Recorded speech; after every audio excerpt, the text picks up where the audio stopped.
Alis na nga sana kami para sunduin si Ditche dahil medyo maaga pa naman, naisipan muna namin maghinto dito sa daan at kumain itong mga turo-turo. Sakto nga dahil nakikrave ako ngayon sa cheese stick. Marami pa mong tinda ni ate at hindi ko nga alam kung anong bibilhin ko. Sakto naman, kakapanood ko lang dito sa FB niyan at ito daw yung tagdodos na takoyaki. Isa nga lang muna yung kinuha ko dahil baka hindi ko masyadong matripan dahil hindi ako mahilig sa kalabasa. Sakto nga na natikman ko, masarap pala siya at sobrang worth it na to kung 2 pesos lang. Kaya maya nga dumating naman to si kuya na nagtitinda ng chichaw at balat ng manok. Kahit nga sana ayokong kumain nito pero hindi ko talaga matiis yung amoy. Tingnan nyo naman kung gaano ka-crispy yung itsura niya. Kaya naman sa may mga rayuma dyan, ito na yung sign para kumain kayo ng chichaw. Char. Gusto ko pa mo dito yung maraming sibuyas. Kaya lang naaawa naman ako kay kuya kung uubusin ko yung sibuyas ng sausawan niya. Grabe talaga yung sarap ng chichaw. Diyos ko, mahilig rin ba kayo dito? Malawang stick pa nga ako dahil feeling ko talaga sobrang biting nung isa na yun sa akin. Maya-maya nga nung bumili nga ng chicken skin si Bebo, nang hingi na lang ako sa kanya dahil hindi ko kayang ubusin yung ganong karami. Ay rugoto, mas kupres yun. Kalimutan ko nga na ang gagawin pala namin talaga ngayon ni Bebo ay sunduin tong si Ditche. Dahil may pupuntahan pa nga kami pagkasundo namin kay Ditche. Baon na lang kami ng damit para magbihis dahil sobrang layo nitong biyo sa bahay namin. Sabi nga sa akin ni Ditche, hindi pa daw siya kumakain at maranop na siya. Kaya naman pinagbigyan na namin at dito na nga kami kumain sa KFC. Nung makakain na nga kami, umalis na rin naman kami agad dahil nga meron kami hinahabol na pupuntahan. Tuwing kumakain nga kami dito sa KFC, tuwang-tuwa kami dito kay kuya dahil super assist siya sa amin sa pagpapark. Kaya naman sabi ko kay Bebo, dagdagan niya na yung bigay at total magki-Christmas naman. Kaya naman sarang hihingi sa akin ng pamasko dyan. Naku kay Bebo kayo magpunta dahil kuripot ako. Sabi niya nang ayoko tuwing tanghali dito sa Baliwag, napaka-traffic dyan. Tagal na kami nga, si Bebo lang ang hindi.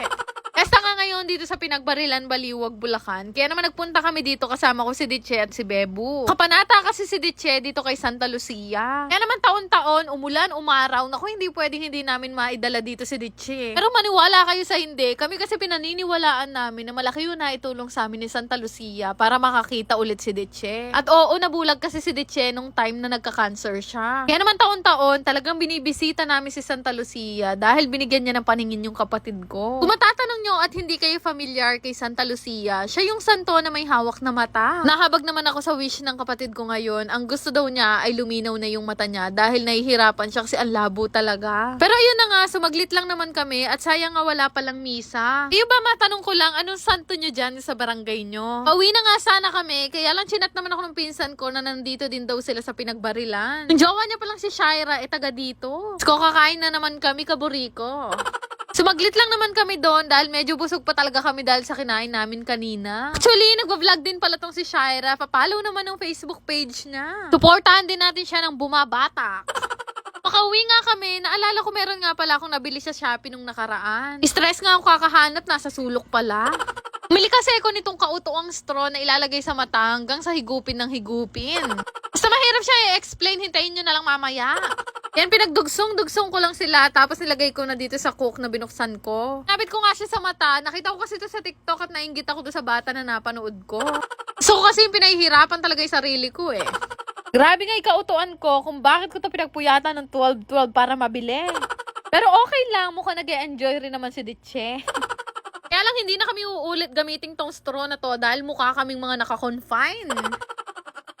Maglalaro ka lang, kikita ka pa. Kaya naman subukan yung laruin at i-download itong Phoenix game gamit yung link na makikita nyo sa comment section. Mag-register kayo gamit ang inyong mga mobile number, mag-create ng password at ilagay yung OTP na marireceive nyo. Once ma-fill upan yung lahat yan, pwede nyo nang i-click yung register. After nga nun, ito na yung makikita nyo, pero bago ang lahat, kakailanganin ko muna mag-cash in. 100 nga yung minimum at 30,000 naman yung maximum. Grabe, napakadali nga lang mag-cash in dito dahil gagamitin nyo lang naman ay GCash. Noon lang kadali mag-cash in at ilang minuto lang, pwede na kayong maglaro. Meron ngang isang laro dito na bagong-bago at ang dali talagang laruin. Sobrang dali lang manalo dito. I-click nyo lang naman yung bet at ikaw ang bahalang mag-decide kung kailan mo siya gustong i-cash out. Rules nga lang dito ay dapat mapindot mo yung cash out habang lumilipad yung racket. Kaya nito, kinash out ko na nga tong sa akin dahil malaki na yung napanalunan ko. Pinyo naman yung binet kong 5,000 kanina, 13,000 na agad. Naloloka nga ako sa ibang mga naglalaro dito. Grabe talaga silang manalo, sobrang lalaki. Kaya naman sinubukan kong ulit laruin at ang galing kasi papindot-pindot lang ako. Nanalo ulit ako ng 7,500. Pero naku, ayoko nang ilaban yan kaya mag-cash out na tayo. Ay naku, naloka ako ng bongga kasi 5,000 ko kanina naging 20,000. Kaya naman subukan nyo nang i-download at laruin itong Phoenix game. Yan lang naman. Salamat!